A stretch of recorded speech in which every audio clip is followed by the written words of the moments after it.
നമസ്കാരം. ആത്മീയയാത്രയുടെ പുതിയൊരു പതിവിലേക്ക് എല്ലാവർക്കും സ്വാഗതം. ഇന്നത്തെ നമ്മുടെ വീഡിയോയിലൂടെ കാണുവാൻ പോകുന്നത് ലോട്ടറി നമ്മളിലേക്ക് എത്തിച്ചേരണമെന്നുണ്ടെങ്കിൽ നമ്മൾ ലോട്ടറി എടുത്ത ശേഷം ചെയ്യേണ്ട ഒരു ചെറിയ താന്ത്രികത്തെക്കുറിച്ചാണ്. അതായത് കഴിഞ്ഞ വീഡിയോയിൽ നമ്മൾ പറഞ്ഞിരുന്നു ലോട്ടറി ഭാഗ്യം നമ്മളെ തേടിയെത്തുവാനുള്ള ഒരു അത്ഭുത സ്വിച്ച് വേർഡിനെ കുറിച്ച്. ആ സ്വിച്ച് വേർഡ് ചൊല്ലി നിങ്ങൾ എപ്പോൾ ലോട്ടറി എടുക്കുവാൻ പോവുകയാണെങ്കിലും ലോട്ടറി എടുത്തു വന്നതിനു ശേഷം ഞാൻ ഈ വീഡിയോയിൽ പറയുന്ന ഒരു ചെറിയ കാര്യം മാത്രം നിങ്ങൾ ഒന്ന് ശ്രദ്ധിച്ച് ചെയ്തു നോക്കുക. ഒന്നാം സമ്മാനം നമുക്ക് കിട്ടിയില്ല എങ്കിലും അതിനുശേഷം വരുന്ന ഏതെങ്കിലും ഒരു സമ്മാനമെങ്കിലും നമ്മളെ തേടി വരും. ഇത് ഉറപ്പായിട്ടും ചെയ്തു നോക്കി ഫലം കണ്ട ഒരു കാര്യമാണ്. അതായത് നമ്മളെല്ലാവരും തന്നെ പണം എന്നുള്ള കാര്യത്തെ കൂടുതലായിട്ട് നമ്മളിലേക്ക് ആകർഷിച്ചു കൊണ്ടുവരുവാനായിട്ട് ശ്രമിക്കുന്നുണ്ട്. പക്ഷേ പല സന്ദർഭങ്ങളിലും ആ ആകർഷണ ശ്രമം എന്ന് പറയുന്നത് പരാജയപ്പെട്ടു പോവുകയാണ് സാധാരണമായിട്ടുള്ള പതിവ്.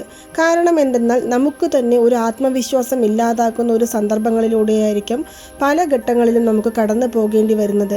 കാരണം എത്ര സമ്പാദിച്ചാലും നമ്മുടെ കയ്യിൽ പണം തങ്ങി നിൽക്കുന്നില്ല, പാഴ്ചിലവുകൾ വർദ്ധിക്കുന്നു.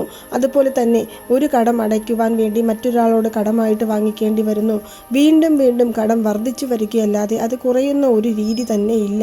ഞാൻ എത്ര മാനിഫെസ്റ്റേഷൻ മെത്തേഡ് ചെയ്തു നോക്കി, അതുപോലെ തന്നെ ലോ ഓഫ് അട്രാക്ഷൻ മെത്തേഡുകൾ ചെയ്തു നോക്കി, ക്ഷേത്ര ദർശനങ്ങൾ നടത്തി നോക്കി, താന്ത്രികങ്ങൾ നടത്തി നോക്കി, എന്നിട്ടും എനിക്ക് യാതൊരു വിധത്തിലുള്ള ഫലവും ഇല്ല എന്ന് പറയുന്നവരാണ് അധികം പേരും. അങ്ങനെയുള്ളവർ എങ്ങനെയെങ്കിലും ഒന്ന് രക്ഷപ്പെട്ടു പോകണം എന്നുള്ള ഒരു പ്രതീക്ഷയോടുകൂടിയാണ് ലോട്ടറിയിലേക്ക് തിരിയുന്നത്. ഈ ലോട്ടറി എന്ന് പറയുന്നത് കോടിക്കണക്കിന് ജനങ്ങൾ എടുക്കുമെങ്കിലും എല്ലാവർക്കും അത് അടിക്കണമെന്നില്ല. പക്ഷേ നമ്മൾ ഒരു പ്രാവശ്യം ലോട്ടറി എടുത്ത് അടിച്ചില്ല എന്ന് കരുതി ഉപേക്ഷിക്കുന്നവരും ഒരുപാട് പേരുണ്ട്. വീണ്ടും വീണ്ടും തൻ്റെ ഭാഗ്യത്തിന് വേണ്ടി ശ്രമിക്കുന്നവരും ഒരുപാട് പേരുണ്ട്. അങ്ങനെ വീണ്ടും വീണ്ടും ശ്രമിക്കുന്നവർ തീർച്ചയായിട്ടും ഈ ഒരു പരീക്ഷണം ചെയ്തു നോക്കുക. ജീവിതത്തിൽ നമ്മളെ ഒരു അടുത്ത ഘട്ടത്തിലേക്ക് കൊണ്ടുപോകണമെന്നുണ്ടെങ്കിൽ അതിന് നമുക്ക് അത്യാവശ്യമായി വേണ്ടത് പണം തന്നെയാണ്. പണം ഇല്ല എന്നുണ്ടെങ്കിൽ നമ്മുടെ സഹോദരങ്ങൾ അല്ലെങ്കിൽ നമ്മുടെ മാതാപിതാക്കൾ അല്ലെങ്കിൽ നമ്മുടെ ചുറ്റുമുള്ളവർ പോലും നമ്മളെ ബഹുമാനിക്കാത്ത ഒരു കാലഘട്ടത്തിലൂടെയാണ് കടന്നു പോകുന്നത്. എല്ലാവരുടെ കാര്യവുമല്ല പറയുന്നത്, ചിലർക്കെങ്കിലും ഈ ഒരു അനുഭവം തീർച്ചയായും ഉണ്ടായിരിക്കും. അപ്പോൾ ഇപ്പോഴെല്ലാം നമുക്ക് ഓണം ബമ്പറുകൾ വന്നുകൊണ്ടിരിക്കുകയാണ്. ആ ലോട്ടറി എടുക്കുവാൻ വേണ്ടി അധികം പേരും ആഗ്രഹിക്കുന്നുണ്ടാകും. അതുപോലെ തന്നെ എടുത്ത ആളുകളും ഉണ്ടാകും, എടുത്തവരും ഇനി എടുക്കുവാൻ പോകുന്നവരും. ഞാൻ നേരത്തെ പറഞ്ഞ ആ സ്വിച്ച് വേർഡ്, അതായത് കഴിഞ്ഞൊരു വീഡിയോയിൽ പറഞ്ഞിരുന്നു, ആ വീഡിയോ കാണാത്തവരുണ്ടെങ്കിൽ നമ്മുടെ പ്ലേലിസ്റ്റിൽ ഉണ്ടാകും, ഒന്ന് പോയി നോക്കുക. ആ ഒരു വീഡിയോ കണ്ട് ആ സ്വിച്ച് വേർഡ് ചൊല്ലി നിങ്ങൾ ലോട്ടറി എടുക്കുക. ഇനി എടുത്തു കഴിഞ്ഞവരാണെങ്കിലും ആ ഒരു സ്വിച്ച് വേർഡ് തുടർച്ചയായിട്ട് ഇതിൻ്റെ നറുക്കെടുപ്പ് എപ്പോഴാണോ അതുവരെയും ചൊല്ലി നോക്കുക. അതുപോലെ തന്നെ പ്രധാനമായിട്ടും ഈ ലോട്ടറി നമ്മൾ നമ്മുടെ വീടുകളിലേക്ക് വാങ്ങിക്കൊണ്ടുവന്നാൽ ഒരു തിങ്കളാഴ്ച ദിവസമോ വെള്ളിയാഴ്ച ദിവസമോ ശുദ്ധമായിരിക്കുമ്പോൾ, അതായത് പീരിയഡ്സ് ആവരുത്, അതുപോലെ തന്നെ നമുക്ക് പുലവാലായ്മ ഉണ്ടാകരുത്, നോൺ വെജ് കഴിച്ചിരിക്കരുത്. ഈ ഒരു കാര്യം മാത്രം ശ്രദ്ധിക്കുക. അതിലും പ്രധാനമായിട്ടും നമ്മൾ രാവിലെ ബ്രഹ്മമുഹൂർത്ത സമയത്ത്, അതായത് 4:30 മുതൽക്ക് 5:30 വരെ അല്ലെങ്കിൽ 5:45 വരെയുള്ള സമയത്തിനുള്ളിൽ ഈ ഒരു മെത്തേഡ് നമ്മൾ ചെയ്യേണ്ടതാണ്. ഇത് ആരാണോ ലോട്ടറി എടുക്കുന്നവർ അവർക്കും ചെയ്യാം. ഇനി വീട്ടിൽ വേറെ ആരെങ്കിലും ലോട്ടറി എടുത്തു വെച്ചിട്ടുണ്ടെങ്കിൽ അവർക്കു വേണ്ടി വേറെ ആര് വേണമെങ്കിലും ഈ ഒരു താന്ത്രിക മുറ ചെയ്യാവുന്നതാണ്. അതിനായിട്ട് ശുദ്ധമായ ഒരു കണ്ണാടി ബോട്ടിലാണ് നമുക്ക് ആവശ്യം. ഒരു ചെറിയ കണ്ണാടി ബോട്ടിൽ മാത്രം മതി. അച്ചാറ് കുപ്പിയെല്ലാം ഉണ്ടാവില്ലേ, അതോ അല്ലെങ്കിൽ കോഫി പൗഡറിൻ്റെ ബോട്ടിലോ അതെടുത്ത് നമുക്ക് തയ്യാറാക്കി വെക്കാം. തലേ ദിവസം തന്നെ കഴുകി നല്ല വൃത്തിയായിട്ട് ഉണക്കി നമുക്കത് വെക്കാവുന്നതാണ്. ഇനി ഞാൻ ഈ പറഞ്ഞ സമയത്തിനുള്ളിൽ രാവിലെ എഴുന്നേറ്റ് കുളി കഴിഞ്ഞ് നമ്മുടെ പൂജാമുറിയിൽ പോയി ഇരിക്കുക. ഇത് താന്ത്രിക രീതിയാണ്, ലോ ഓഫ് അട്രാക്ഷൻ മെത്തേഡ് രീതിയാണെങ്കിൽ പോലും ദൈവത്തിൻ്റെ ഒരു അനുഗ്രഹം ഉണ്ടെങ്കിൽ മാത്രമേ ഈ ലോകത്ത് നമുക്ക് എന്തിനേയും നേടിയെടുക്കുവാൻ സാധിക്കുകയുള്ളൂ. അതുകൊണ്ട് പൂജാമുറിയിൽ പോയിരുന്ന് നമ്മൾ ഏത് ദൈവത്തെയാണോ വിശ്വസിക്കുന്നത് അവരെ മനസ്സുരുകി പ്രാർത്ഥിച്ച് ഒരു നെയ്ദീപം തെളിയിച്ചുകൊണ്ട് താഴെ തറയിൽ നമുക്ക് ഇരിക്കാവുന്നതാണ്. ഇരിക്കുന്നതിന് മുന്നേ നമ്മുടെ അടുത്ത് ഒരു കൈപ്പിടി അളവിന് പച്ചരി എടുത്ത് വെക്കാവുന്നതാണ്. അതുപോലെ തന്നെ നമുക്ക് ഒരു 5 മൊട്ടോടു കൂടിയ ഗ്രാമ്പുവിന് പണത്തെ വശ്യം ചെയ്യുവാനുള്ള അതീത ശക്തിയാണുള്ളത്. പച്ചരി എന്ന് പറയുന്നത് ശുക്രവശ്യത്തിന് ഉപയോഗിക്കുന്ന ഒന്നാണ്. അപ്പോൾ ഇവ രണ്ടും നമ്മൾ എടുത്തു വെച്ചു കഴിഞ്ഞു.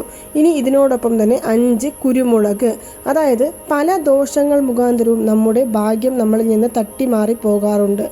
അങ്ങനെയുള്ള ദോഷങ്ങളെ ഇല്ലാതാക്കുവാൻ ഉപയോഗിക്കുന്ന ഒന്നാണ് ഈ കുരുമുളക് എന്ന് പറയുന്നത്. അതായത് ശത്രുദോഷം, ദൃഷ്ടിദോഷം എന്നിവയെല്ലാം ഈ കുരുമുളക് ഉപയോഗിച്ച് നമുക്ക് മാറ്റിയെടുക്കുവാൻ സാധിക്കുന്നതാണ്. അങ്ങനെ 5 കുരുമുളകും അതുപോലെ തന്നെ ഈ പച്ചരിയും ഈ ഗ്രാമ്പുവും ആദ്യം നമ്മൾ ഈ പച്ചരി ഈ കണ്ണാടി ബോട്ടിലേക്ക് ഇടാവുന്നതാണ്. ഈ സമയത്ത് നിങ്ങൾക്ക് ശ്രീം ബ്രിസി എന്നുള്ള ഈ ഒരു വാക്ക് തുടർച്ചയായിട്ട് ഈ താന്ത്രികം ചെയ്തു കഴിയുന്നതുവരെയും ചൊല്ലാവുന്നതാണ്. ഇത് ചൊല്ലിക്കൊണ്ട് ആദ്യം പച്ചരി ഇട്ടുകഴിഞ്ഞു, പിന്നീട് എടുത്തു വച്ചിരിക്കുന്ന മൊട്ട് ഉടയാത്ത 5 നല്ല രീതിയിലുള്ള ഗ്രാമ്പുവും നമുക്ക് ഇതിലേക്ക് ഇടാവുന്നതാണ്. അതുപോലെ തന്നെ അതിനുശേഷം 5 കുരുമുളകും നമുക്ക് ഇതിലേക്ക് ഇടാം. ഇനി നമുക്ക് ആവശ്യമെന്ന് പറയുന്നത് ഒരു വെളുത്ത നിറത്തിലുള്ള ഒരു ചെറിയ പീസ് തുണി, അതിൽ 1 രൂപ നാണയം ഒരു കിഴി രൂപത്തിൽ കെട്ടി വെക്കേണ്ടതാണ്. അതായത് ശുദ്ധമായ ഒരു വെളുത്ത നിറത്തിലുള്ള ഒരു തുണിയെടുക്കുക, അതിൽ 1 രൂപ നാണയം കിഴി രൂപത്തിൽ കെട്ടിവെക്കുക. അതിനുശേഷം ആ കിഴി നമുക്ക് അവസാനമായിട്ട് ഈ കണ്ണാടി ബോട്ടിലിൽ ഇട്ട് കൊടുക്കാവുന്നതാണ്. ചെറിയ കിഴി കെട്ടിയാൽ മതി, അതും നമുക്ക് ഇതിലോട്ട് ഇട്ട് കൊടുക്കാം. ഇനി നമ്മൾ ചെയ്യേണ്ട പ്രധാനപ്പെട്ട കാര്യം, നമ്മൾ എടുത്തു വെച്ചിരിക്കുന്ന ആ ഒരു ലോട്ടറി, നിങ്ങളത് എപ്പോഴാണോ നറുക്കെടുക്കാൻ പോകുന്നത്, അതായത് നറുക്കെടുത്തു കഴിഞ്ഞ ലോട്ടറി അല്ല, നമുക്ക് നറുക്കെടുക്കാൻ പോകുന്ന ആ ലോട്ടറി നമുക്ക് ഇതിലേക്ക് മടക്കി ഈ ഗ്ലാസ് ജാറിനകത്തേക്ക് ഇട്ട് നമുക്ക് അതിൻ്റെ അടപ്പ് കൊണ്ട് അടച്ച് നമ്മുടെ പൂജാമുറിയിൽ അല്ലെങ്കിൽ പണം സൂക്ഷിക്കുന്ന സ്ഥലത്ത്, അതും അല്ല എന്നുണ്ടെങ്കിൽ ആരും കാണാതെ അലമാരിയുടെ ഏതെങ്കിലും ഒരു വശത്തോ നമുക്കിത് വെക്കാവുന്നതാണ്. പ്രത്യേകിച്ച് ശ്രദ്ധിക്കുക, ഇത് ആരും കാണരുത്. ഇങ്ങനെ ഒരു മെത്തേഡ് നമ്മൾ ഉപയോഗിച്ചിരിക്കുന്നതായിട്ടും മറ്റുള്ളവരോട് നമ്മൾ പങ്കുവെക്കരുത്. ഇത് നിങ്ങൾ ചെയ്തു നോക്കുക. പിന്നീട് നമുക്ക് ഈ നറുക്കെടുപ്പ് കഴിഞ്ഞു, ഒരു പക്ഷേ നമുക്ക് ലോട്ടറി വീണു, ഒരു ചെറിയ തുകയാണെങ്കിലും എനിക്ക് വീണു കിട്ടി എന്ന് പറയുന്നവരും ഉണ്ടാകും. ചിലർ പറയും എനിക്ക് കിട്ടിയില്ല, ഞാൻ എന്തു ചെയ്യണം എന്ന് ചോദിക്കും. തീർച്ചയായിട്ടും നിങ്ങൾ അടുത്ത ഒരു ലോട്ടറി എടുക്കും. ആ സമയത്ത് നിങ്ങൾ ഇതേപോലെ ഈ താന്ത്രികം ഒന്നും കൂടി ചെയ്തു നോക്കുക. 1 തൊട്ടാൽ 3 എന്നാണ് പറയുന്നത്. ഇങ്ങനെ നിങ്ങൾ 3 പ്രാവശ്യം ചെയ്തു നോക്കാവുന്നതാണ്. കിട്ടിയവർ വീണ്ടും ചെയ്യണമെന്ന് നിർബന്ധമില്ല, ആവശ്യമുണ്ടെങ്കിൽ ചെയ്യാം. ഇനി കിട്ടാത്തവരുണ്ടെങ്കിൽ 3 തവണ നമുക്ക് ചെയ്യാം. 3 പ്രാവശ്യവും ഈ പച്ചരിയും ഈ പുതിയ കോയിൻസും എല്ലാം നമ്മൾ മാറ്റണം. ഈ നാണയം നമ്മൾ ഏതെങ്കിലും കാണിക്ക വഞ്ചിയിൽ കൊണ്ടുപോയി ഇടാം. പച്ചരി, ഗ്രാമ്പു, കുരുമുളക് എന്നിവ നമുക്ക് ഒന്നുകിൽ വെള്ളത്തിൽ ഒഴുക്കിക്കളയാം, അല്ലെങ്കിൽ കാൽപ്പെടാത്ത സ്ഥലത്ത് കൊണ്ടുപോയി ഇടാം. അതുമല്ലെങ്കിൽ മണ്ണിന് അടിയിൽ നമുക്ക് കുറച്ച് മണ്ണ് കുഴി തോണ്ടിയിട്ട് അതിനകത്തേക്ക് ഇട്ട് നമുക്ക് മൂടാവുന്നതാണ്. പക്ഷേ ബോട്ടിൽ നമുക്ക് വീണ്ടും റീയൂസ് ചെയ്യാവുന്നതാണ്. ഇങ്ങനെ നമ്മൾ ചെയ്യാവുന്നതാണ്. ഇത് വളരെ എഫക്റ്റീവായിട്ടുള്ളൊരു താന്ത്രികമാണ്. ഒരു പ്രാവശ്യം ചെയ്തു നോക്കിയാൽ തന്നെ ഫലം നേടിയെടുക്കുവാൻ സാധിക്കുന്ന ഒരു അത്ഭുത താന്ത്രിക മെത്തേഡ്. കാരണം നിങ്ങൾ ലോട്ടറി എടുക്കുന്ന സമയത്ത് VLQ786 എന്നുള്ള ഒരു സ്വിച്ച് വേർഡും പറയുന്നുണ്ട്. ഈ സ്വിച്ച് വേർഡിനെ കുറിച്ച് ഞാൻ കഴിഞ്ഞ വീഡിയോയിൽ പറയുന്നുണ്ട്. അത് എപ്പോൾ പറയണം, എങ്ങനെ പറയണമെന്നെല്ലാം പറഞ്ഞിട്ടുണ്ട്. ആ ഒരു സ്വിച്ച് വേർഡ് പറഞ്ഞിട്ടാണ് നമ്മൾ ഈ ലോട്ടറി എടുക്കുന്നത്. മാത്രമല്ല ഈ താന്ത്രിക മെത്തേഡ് നമ്മൾ ചെയ്യുന്ന സമയത്ത് ശ്രീം ബ്രിസി എന്നുള്ള അത്ഭുത പണത്തെ ആകർഷിച്ച് നമ്മളിലേക്ക് എത്തിക്കുവാനുള്ള ഒരു പ്രധാനപ്പെട്ട വേർഡും കൂടി നമ്മൾ പറയുന്നുണ്ട്. ഇത് രണ്ടും കൂടി ആകുമ്പോഴും ഈ താന്ത്രികവും ചേരുന്ന സമയത്ത് നമ്മൾ ഏതു കാര്യം നിറവേറി കിട്ടുവാൻ വേണ്ടിയാണോ ഈ ഒരു താന്ത്രിക മെത്തേഡ് ചെയ്യുന്നത്, 100-ൽ 101% ആ താന്ത്രികം നമുക്ക് ഫലം തരുന്നവയായിരിക്കും. പക്ഷേ വിശ്വാസത്തോടുകൂടി നിങ്ങൾ ചെയ്യുക. ഇത് ഒരു പരീക്ഷണത്തിനായിട്ട് ചെയ്യുകയാണെങ്കിൽ നിങ്ങൾ ഇത് ചെയ്യാതിരിക്കുന്നത് തന്നെയാണ് നല്ലത്. കാരണം ഇതുപോലുള്ള താന്ത്രിക മെത്തേഡുകൾ ചെയ്യുന്ന സമയത്ത് നമുക്ക് ഏറ്റവും അത്യാവശ്യമായി വേണ്ട ഒന്നാണ് വിശ്വാസം എന്ന് പറയുന്നത്. ഈ പ്രപഞ്ചത്തിലും നമ്മൾ വിശ്വസിക്കുന്ന ദൈവത്തിലും നമുക്ക് പരിപൂർണമായും നമ്മളെല്ലാ കാര്യങ്ങളും നിറവേറ്റി തരുമെന്നുള്ള ആ ഒരു വിശ്വാസത്തോടു കൂടി ചെയ്യുകയാണെങ്കിൽ നിങ്ങൾക്ക് ചെറുതോ വലുതോ ആയ ലോട്ടറി ഭാഗ്യം ഉടൻ തന്നെ തേടിയെത്തുന്നതായിരിക്കും. അപ്പോൾ നിങ്ങളിതൊന്ന് ട്രൈ ചെയ്ത് നോക്കുക. കിട്ടുന്നവർ തീർച്ചയായിട്ടും താഴെ നമ്മുടെ കമൻറ്റ് ബോക്സിൽ വന്ന് കമൻറ്റ് ചെയ്യുക. കാരണം അത് മറ്റുള്ളവർക്കും കൂടി ഒരു പ്രചോദനമാവുക തന്നെ ചെയ്യുന്നതായിരിക്കും.